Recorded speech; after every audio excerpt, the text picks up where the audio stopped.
Quoi de mieux qu'un poème en alexandrin pour prendre un peu de hauteur? Le réseautage ou l'âge du réseau. Vous a-t-on toujours dit que le plus important, c'est bien sûr le réseau pour votre développement? Mais combien parmi vous peuvent me détailler ce qu'il faut après tout pour savoir réseauter? Croyez-vous, comme beaucoup, que celui qui réseaute ne sait rien faire d'autre que de lécher des bottes? Pensez-vous, comme beaucoup, que ce n'est pas pour vous? Je ne sais comment faire, je n'en ai pas le goût. C'est sans doute parce que, en tout cas à vos yeux, cela n'est qu'un moyen, voilà qui est fâcheux. Réseauter est une fin, c'est là toute son essence, et décrocher un job qu'une heureuse conséquence. Il vous faut désormais repartir de zéro, saisir que réseauter vous l'avez dans la peau. Vous serez gré d'apprendre que c'est une compétence qui certainement s'acquiert, c'est même une évidence. Vous avez tout en vous, c'est du comportement. À vous dès à présent de comprendre comment. Réseauter se conjugue, et oui, vous allez voir, c'est presque aussi simple que être et avoir. Étudiants, diplômés, pros en reconversion, je ne vous laisserai pas dans la confusion. Je m'arrête, mais avant je partage un grand rêve, que chacun d'entre vous incarne son behave. Bonjour, je suis Jean-Baptiste Morin, carriérologue et créateur du modèle d'orientation et de gestion de carrière Behave. Cette capsule e-learning marque l'introduction du parcours de formation expérientielle Before, qui traite particulièrement du sujet des stratégies de recherche d'opportunités professionnelles, stage, emploi, alternance. Ce parcours est le fruit de 5 ans d'innovation et d'itération pédagogique menés auprès de milliers d'étudiants et de jeunes diplômés en France et en Asie. Cette capsule e-learning courte vise à poser les bases et un socle théorique pour vous permettre de bien comprendre les enjeux qui sont propres à cette période que vous allez de toute façon vivre un jour ou l'autre de recherche d'opportunités professionnelles, stage, emploi, alternance. Vous allez au cours de cette capsule comprendre ce qui se joue, prendre de la hauteur et du recul pour être serein et à l'aise dans ces phases de votre vie que vous allez de toute façon être amené à vivre au moment de chercher des opportunités professionnelles. La vision portée par le modèle d'orientation et de gestion de carrière Behave sur ce sujet précis de recherche d'opportunités professionnelles est une phrase courte, impactante, dense, que je vais vous inviter à conserver précieusement pour les mois et les années à venir, pour bien comprendre ce qui est en jeu et la vision que l'on porte sur cet exercice particulier de recherche de travail. La vision est la suivante. Trouver un travail, c'est surtout maîtriser l'art de la rencontre. Dans cette phrase courte, tous les mots ont été mûrement pesés, choisis, réfléchis pour bien vous permettre de comprendre, en fin de compte, ce qui se joue dans cette activité que tout le monde rencontre un jour ou l'autre. Le mot « surtout », il a pour but de suggérer que, bien évidemment, quand on parle de chercher du travail, il est question de candidature, CV, lettre de motivation, etc., mais qu'à bien y réfléchir, le CV n'a pas d'autre finalité que de créer une rencontre avec des êtres humains, managers, professionnels, recruteurs, etc. Les rencontres, c'est une alchimie qui n'est pas toujours simple à appréhender, qui dépend de beaucoup de paramètres. C'est un art, mais c'est un art qui peut se maîtriser. Le mot « maîtriser » a pour but de suggérer la pratique, l'entraînement, l'exercice, tout ça pour être le plus à l'aise dans ces moments socio-professionnels qui sont propres au recrutement. Ayant bien cette phrase en tête, je vous propose donc de rentrer dans ce parcours qui s'appelle Before. Vous allez comprendre dans les minutes qui viennent les raisons pour lesquelles ce parcours s'appelle Before, qui veut donc dire avant en anglais. Ce parcours a pour objectif tout simplement de vous permettre de comprendre que réseauter est un art qui s'apprend. Ce parcours vise à démystifier, à désacraliser les idées reçues que beaucoup de personnes, peut-être vous, peuvent avoir sur le réseautage et à bien faire comprendre que ça n'est pas qu'une question de personnalité ou d'appartenance supposée à une élite, c'est quelque chose qui est universel et qui s'apprend tout simplement. C'est ce que nous allons voir dans cette capsule. Avant toute chose, et avant de rentrer dans le détail de cette pédagogie, je vous propose de vous définir précisément cette compétence que je souhaite que vous acquériez tout au long de ce parcours. Cette compétence, je l'ai appelée l'intelligence du réseau, et il est donc important que vous compreniez comment je la définis pour ensuite plus facilement vous projeter dans ce parcours expérientiel. Le réseautage, pour moi, réseauter est un art de construire des relations de confiance entre professionnels en s'appuyant sur votre personnalité propre, dans le but de partager et ou collecter des informations clés. Puis, en cartographiant ces informations, vous pourrez identifier ou même créer des opportunités visant à répondre à un besoin spécifique exprimé par une ou des entreprises grâce à des compétences appropriées en temps opportun. Cette définition, et particulièrement les mots qui sont en rose, représentent l'ADN de l'intelligence du réseau. Mon enjeu est que vous vous appropriez par vous-même et pour vous-même cette définition-là, que vous sachiez comment l'incarner en fonction de ce que vous êtes et de votre personnalité, pour que vous sachiez créer les conditions et le climat de confiance qui est propre à l'activité de réseautage. Donc voici donc cette compétence que vous allez apprendre à développer, à acquérir et à rendre et à se déployer au sein de votre personnalité. Ceci étant posé, pourquoi est-il si important pour vous de considérer cette compétence d'intelligence du réseau dans ces phases de recherche d'opportunités professionnelles ? Les professionnels du recrutement s'accordent à dire, les professionnels et les experts du recrutement s'accordent à dire que les opportunités de travail se répartissent à travers deux grands marchés. Le premier marché, on appelle le marché ouvert de l'emploi, qui contient 20 à 30% des opportunités de travail qui sont exprimées et rendues publiques par les entreprises au moyen d'offres d'emploi, de stages ou d'alternance, et que l'on retrouve sur toutes les plateformes et les portails emploi que vous connaissez bien, ou dans les rubriques carrières des entreprises, des sites internet des entreprises. Ce que dit ce 20 à 30%, c'est que si vous vous contentez pendant votre période de recherche d'opportunités professionnelles, de postuler et de candidater à des offres que vous trouveriez sur Internet ou par ailleurs, je ne dis pas que ça ne marche pas, parce que 20 à 30% c'est quand même significatif, mais si vous ne faites que ça, vous passez à côté des 70 à 80% restants que l'on appelle le marché caché de l'emploi. La seule façon d'accéder à ce fameux marché caché de l'emploi, c'est tout simplement de mobiliser cette compétence de l'intelligence du réseau. Le marché caché, qu'est-ce que ça veut dire ? C'est pas caché, et c'est ce qu'on va voir par la suite. C'est pas caché parce que jalousement conservé par une élite, c'est caché parce que tout simplement pas encore publié par l'entreprise. Donc là, vous avez une explication visuelle très claire qui vous fait comprendre l'importance pour vous d'être sensibilisé à cette compétence de l'intelligence du réseau afin de bâtir des stratégies de recherche d'emploi ou de stage ou d'alternance à la lumière de cette répartition 20-30% du marché ouvert, 70-80% du marché caché. Il est urgent pour vous que vous investissiez ce marché caché, que vous sachiez comment on l'explore pour pouvoir avoir accès à ces informations et à ces opportunités dites cachées. À ce stade-là, nous allons essayer de comprendre ce qui peut expliquer une telle disproportion entre le marché ouvert et le marché caché. Alors, pour cela, il est important de comprendre quels sont les interlocuteurs privilégiés derrière chacun de ces deux marchés. Derrière le marché ouvert, l'interlocuteur privilégié, donc ce que je vais vous dire là, c'est de façon très macroscopique, il faut le prendre au sens général du terme. On peut retrouver des situations différentes en fonction des entreprises et des secteurs d'activité, mais c'est des choses générales qu'il faut que vous ayez en tête pour aborder sereinement ce que je vais vous dire. Donc derrière le marché ouvert, l'interlocuteur privilégié, c'est souvent les recruteurs ou les personnes qui appartiennent au service ou au département RH, dont une partie du métier consiste à publier l'offre, à récolter les candidatures, à faire un premier tri et ensuite contacter les candidats pour rentrer dans le déroulement du processus de recrutement. Donc ça, c'est pour le marché ouvert. L'offre a été publiée et il y a des personnes en interne à l'entreprise qui sont là pour collecter les candidatures et peut-être la vôtre. Pour le marché caché, l'interlocuteur qu'il faut que vous ayez dans votre radar, ça n'est pas le RH, c'est ce qu'on appelle les opérationnels.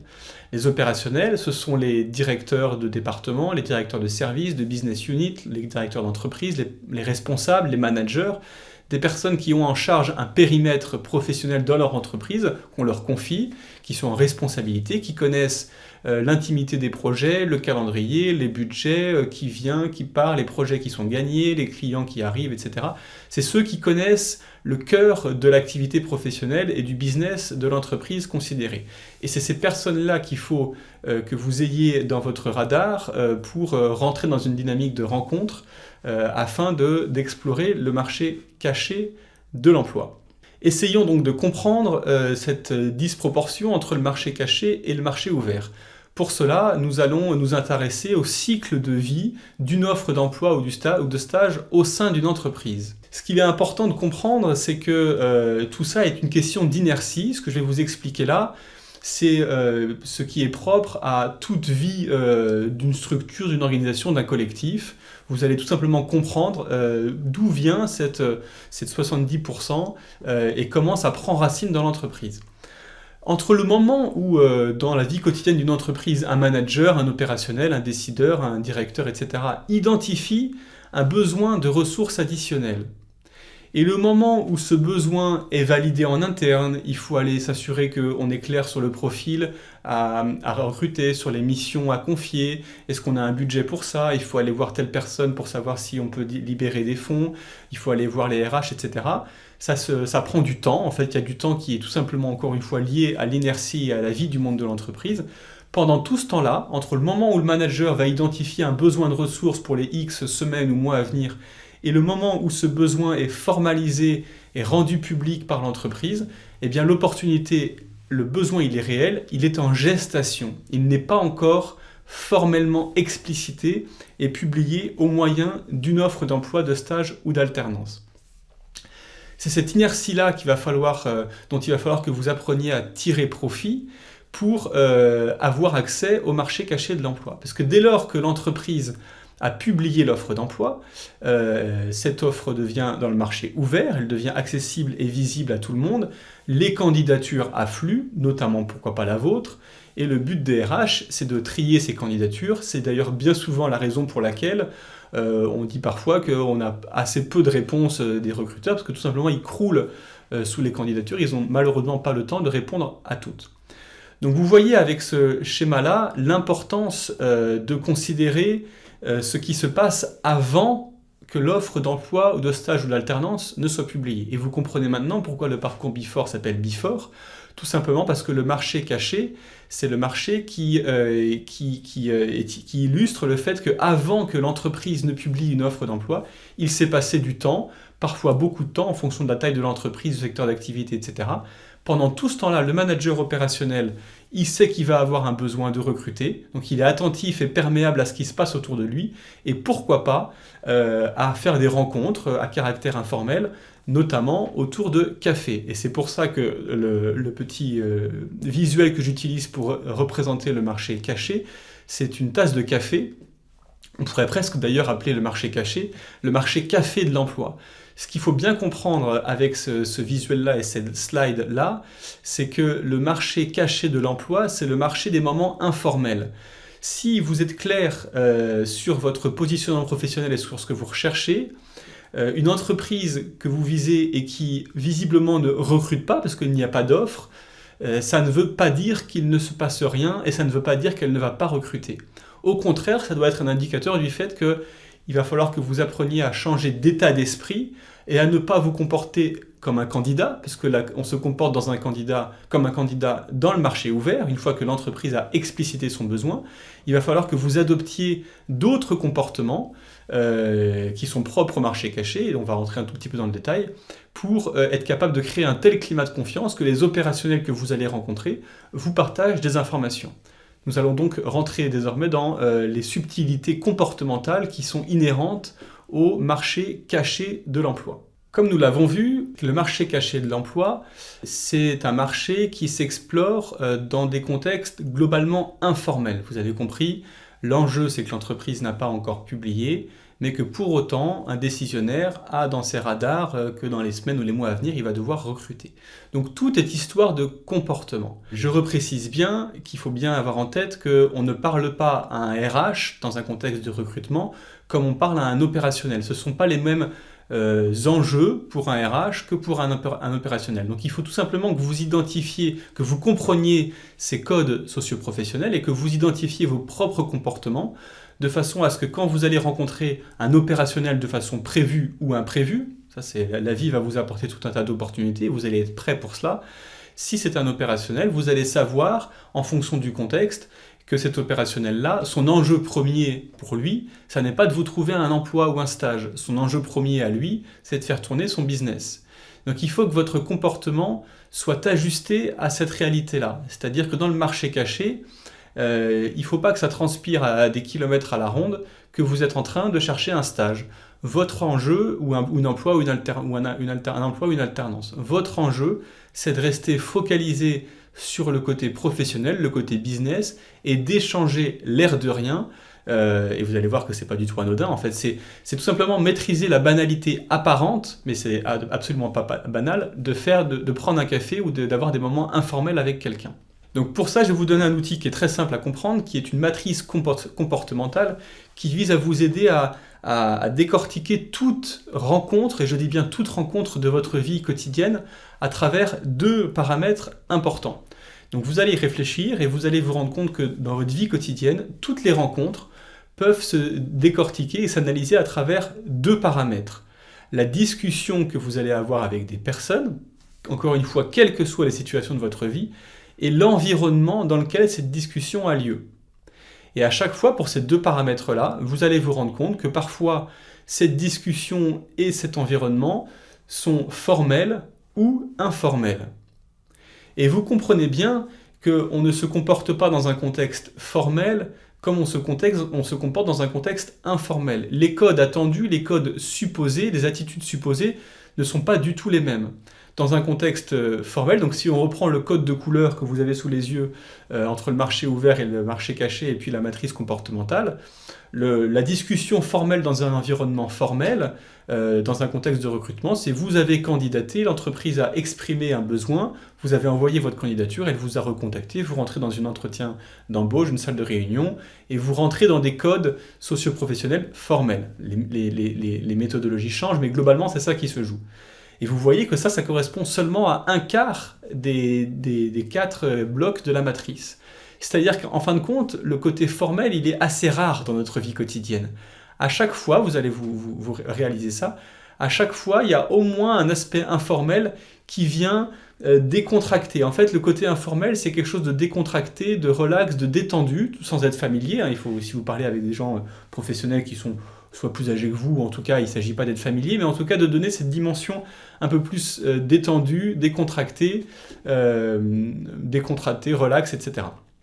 Et en fait, vous allez vous rendre compte, alors les frontières entre ces 4 blocs sont bien sûr poreuses, rien n'est jamais binaire, mais quand vous discutez avec quelqu'un autour des cafés pendant un forum ou après un after-work ou dans telle ou telle réunion ou que vous rencontrez telle ou telle personne, eh bien vous allez vous rendre compte que si vous vous comportez de façon formelle dans un environnement informel, les gens ne vont pas forcément comprendre et ils vont peut-être être surpris, ils ne vont pas savoir comment se comporter avec vous.